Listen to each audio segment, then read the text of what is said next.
Start करें. Good morning students, my self doctor Vikas. I am dealing with medicine chapters. Previous classes I have started about the glucocorticoids and I have completed also. Right now I am dealing with the disease called asthma. Asthma बहुत ही world wide बहुत ही ज़्यादा लोगों को ये attack करता है. Almost 300 millions लोग जो है इससे कहीं ना कहीं सफ़र हो रहे हैं. हमारे इंडिया में ऑलमोस्ट 100 मिलियंस लोग जो हैं वो एस्थमेटिक हैं कहीं ना कहीं से. और इसका बहुत ही ज़्यादा मेजर इशू इकोनॉमिकली भी पड़ता है और लोग बहुत ज़्यादा अपना जो 100% जो अपना जो वर्किंग कंडीशन है वो अपने आप को इम्प्रूव नहीं कर पाते हैं, जिस वजह से उनका इकोनॉमिकली भी वो बहुत ज़्यादा हैम्पर्ड होते हैं. तो right now I am dealing with the asthma, क्योंकि ये एक मेजर इशू है और लोगों को बहुत ही ज़्यादा कॉमनली फेस करना पड़ता है अस्थमा. तो I will dealing with the topic by topic. First of all I will introduce about the asthma. क्या होता है? तो asthma is a chronic, mind it, chronic. Chronic का मतलब होता है जो कि बहुत दिनों तक हमारे अंदर प्रॉब्लम क्रिएट कर रहा हो. एक्यूट का मतलब होता है सडन अटैक आना, सडन होना, जैसे एलर्जी होना, ये सब जो है वो सडन होता है. लेकिन अस्थमा का कंडीशन है it is a chronic inflammatory. Inflammatory का मतलब क्या होता है? तो पहले प्रीवियस क्लासेस में मैं बता चुका हूं कि इन्फ्लामेशन का मतलब होता है स्वेलिंग. स्वेलिंग ही नहीं, 5 कार्डिनल साइंस होते हैं इसमें. रिवर calor dolor loss of functio laesa. इसका मतलब होता है कि सबसे पहले वहाँ सूजन आता है, फिर वहाँ पर रेडनेस होता है, फिर पेन होता है और वहाँ का जो फंक्शन जो है वो लॉस कर जाता है. तो ये एक क्रोनिक डिजीज है और ये एक इन्फ्लामेटरी डिजॉर्डर है. इन्फ्लामेटरी का मतलब सूजन हो जाना. सूजन अगर होगा, मान लीजिए ये हमारा एयरवे पाथवे है, ठीक है. एयरवे पाथवे में अगर कहीं पे सूजन आ गई, कोई भी म्यूकस मेम्ब्रेन या कुछ भी है वहां पे सूजन आ गया, तो क्या हुआ? ये जो पाथ जो है जिससे हमारा एयर ट्रांसमिट हो रहा है वो जो है वो क्या हो गया? कंस्ट्रिक्ट कर गया. इसका मतलब कि जितना एयर जाना चाहिए उतना एयर नहीं जा पा रहा है या कंस्ट्रिक्शन है. तो ये इंफ्लामेटरी कंडीशन की वजह से ये कंस्ट्रिक्शन आता है. तो disorder of the airway. Airway का मतलब होता है कि हमारा जो एयरवे है, एयरवे जो कंडीशन है उसमें कहीं ना कहीं दिक्कत आती है, जिसकी वजह से क्या कैरेक्टराइज्ड होगा, क्या क्या दिखेगा.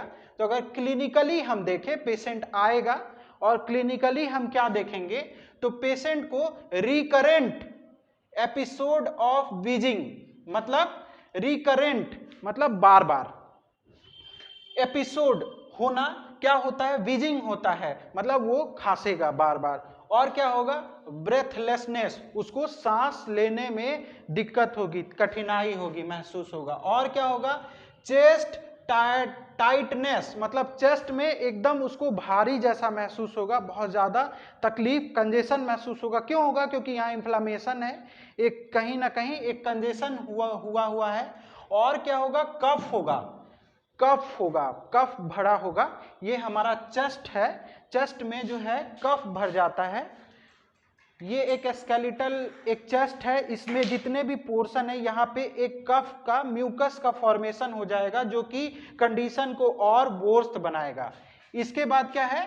और एक पर्टिकुलर चीज जो ध्यान में रखने वाली बात है कि खासकर ये या तो नाइट में या मॉर्निंग में ये ज्यादा आपको इफेक्ट करेगा, मतलब ये ज्यादा दिक्कत महसूस होगा. जो भी अस्थमा के पेशेंट हैं वो या तो रात में, नाइट मेयरनेस, या फिर अर्ली मॉर्निंग में ये फील करेंगे कि उनको ज्यादा वीजिंग हो रहा है या ब्रेथलेसनेस फील हो रहा है. अब अगर फिजियोलॉजिकली, मतलब कि हम अब चेस्ट का एक्सरे लिए या फिर कोई कंडीशन ऐसा लिए जिससे हमको फिजियोलॉजिकली हम देख रहे हैं, तो क्या महसूस करेंगे हम वहां? तो ब्रोंकियल एयरवे में नैरोइंग होगा, जो कि मैंने पहले ही बताया. ये जो ब्रोंकियल पाथवे है उसमें कहीं ना कहीं नैरोइंग होगा. नैरोइंग मतलब वो जगह जो है, वो जो स्पेस जो है वो कम हो जाएगा. तो कम होगा तो क्या होगा? एयरवे जो ट्रांसमिशन है वो कम हो जाएगा चेस्ट को. इसके बाद ये तो हुआ हमारा इंट्रोडक्टरी पार्ट. ये हम जाने कि अस्थमा होता क्या है, क्यों होता है, क्या क्या दिखता है उसमें। इसके बाद हम जानेंगे कि कितने तरह के अस्थमा होते हैं। तो क्लासिफिकेशन, क्लासिफिकेशन में क्या क्या आएगा, तो दो क्लासिफिकेशन है। एक तो है एटॉपिक। एटॉपिक का मतलब क्या हुआ कि ये IgE मेडिएटेड है, मतलब इम्यूनोग्लोबुलिन ई जो है वो मेडिएट करता है। मतलब कहीं ना कहीं हमारा IgE जो है वही इस अस्थमा को बनाता है, मतलब इसी की वजह से अस्थमा होगा। मतलब IgE अगर हमारे बॉडी में एक्टिवेट हो जाएगा तभी ये होगा। और दूसरा है नॉन एटॉपिक। इसका मतलब क्या हुआ, तो जीन से रिलेटेड है। हमारे पेरेंट्स को अगर अस्थमा है तो हमको भी अस्थमा होगा, क्योंकि जीन में ये म्यूटेंट करके कहीं ना कहीं जाता है। B554 जीन नाम का जो है वो बॉडी में रहता है और वो ट्रांसफर होता है एक ऑफरिंग से दूसरे ऑफरिंग में। जैसा हम जानते हैं रिप्रोडक्टिव पार्ट में हम अपने जैसा ही रिप्रोडक्टिव ऑफरिंग पैदा करते हैं और उसका जीन कहीं ना कहीं ट्रांसफर होता है। इसी वजह से ये अस्थमा जो है उनको फेस करना पड़ता है। तो क्लासिफिकेशन बेस पे तो 2 टाइप है, एटॉपिक और नॉन एटॉपिक। इसके बाद ये तो हो गया क्लासिफिकेशन। अब बताते हैं कि कौन कौन चीजों से, किस वजह से अस्थमा ट्रिगर होता है। मतलब ऐसा नहीं है कि अस्थमेटिक पेशेंट है तो वो दिन रात खांस रहा है, कोई ऐसा ट्रिगर मूवमेंट होगा। ट्रिगर का मतलब हुआ इन्फ्लुएंस करना, स्टिमुलेट करना, मतलब उसको जगा देना। जो नॉर्मल भाषा में लेमैन लैंग्वेज में अगर बोले तो किस वजह से वो स्टिमुलेट होगा, तो स्टिमुलेट होगा एलर्जन की वजह से। एलर्जन क्या होता है, तो हाउस होल्ड में अगर मान लीजिए झाड़ पोछ हो रहा है, उसका धूल अगर निकल के और वो एस्थमेटिक पेशेंट को अगर लगा तो वो ट्रिगर मूवमेंट होगा उनके लिए। सेकेंड में क्या देखें तो वायरस, वायरल इन्फेक्शन है।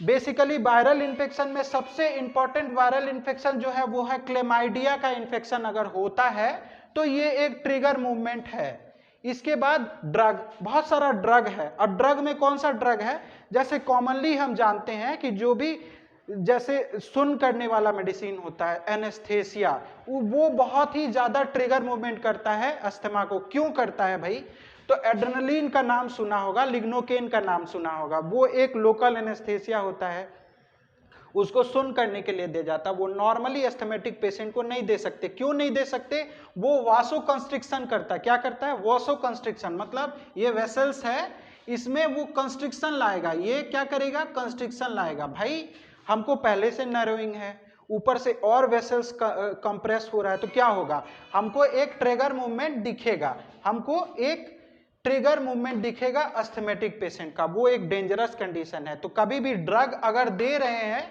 प्रेस्क्राइब कर रहे हैं एस्थमेटिक पेशेंट को, तो हिस्ट्री ले लें कि भाई आपको पहले अस्थमा का तो प्रॉब्लम नहीं है पास्ट हिस्ट्री में।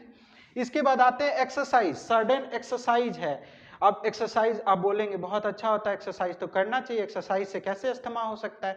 तो भाई एक एनारोबिक एक्सरसाइज लोग करते हैं। एनारोबिक एक्सरसाइज का मतलब होता है जिसमें ऑक्सीजन लेवल का हम मतलब ऑक्सीजन को रोकने की कोशिश करते हैं, डीप ब्रीथिंग करते हैं। ये सब एक्सरसाइज अस्थमेटिक पेशेंट के लिए नहीं होता है, क्योंकि कहीं ना कहीं उनके एयरवे में पहले से प्रॉब्लम है।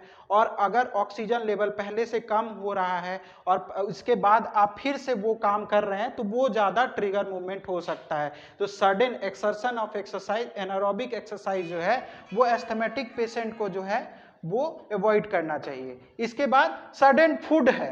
फूड कौन कौन सा फूड होता है, तो बहुत सारा एलर्जिक फूड होता है जो कि एस्थमेटिक पेशेंट को प्रॉब्लमेटिक होता है। उस फूड को, या फिर बहुत ज़्यादा ठंडी चीज़ें हो गई, वो सारी चीज़ों को उनको अवॉइड करना चाहिए। इसके बाद एयर पोल्यूटेंट्स।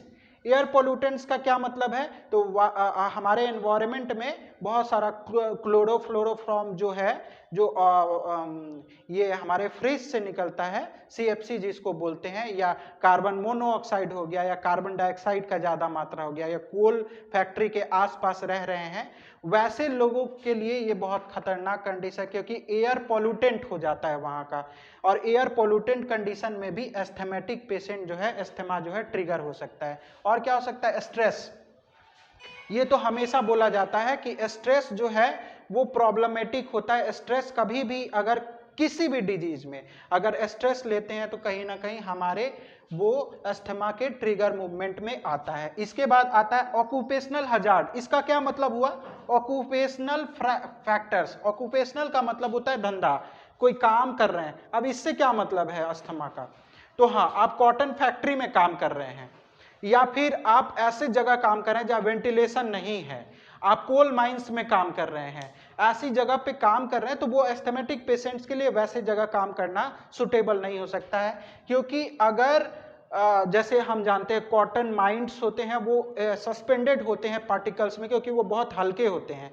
कॉटन माइट्स जो होते हैं वो बहुत देर तक एयर में सस्पेंडेड होते हैं, और अगर वो हमारे एयरवे के जरिए अगर वो बॉडी में जाता है, हमारे चेस्ट में जाता है, तो कहीं ना कहीं वो हमारे लिए प्रॉब्लमेटिक कंडीशन कर सकता है अगर वो एस्थमेटिक पेशेंट है तो।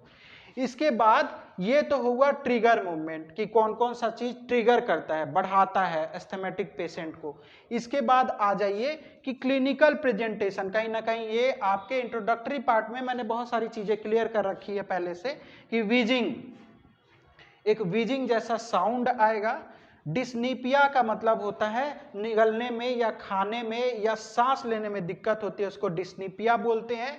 और कफ, चेस्ट में कफ हो जाएगा। और म्यूकस प्रोडक्शन, म्यूकस का मतलब होता है चिपचिपा जैसा, कफ जैसा म्यूकस प्रोडक्शन जो है वो बॉडी में बन जाएगा। इसके बाद ये तो हुआ पेशेंट के क्लिनिकल प्रेजेंटेशन से, पेशेंट के क्लिनिकल। और कुछ चीजें हम नोटिफाई कर सकते हैं, डॉक्टर्स नोटिफाई कर सकते हैं। क्या नोटिफाई करेंगे भाई?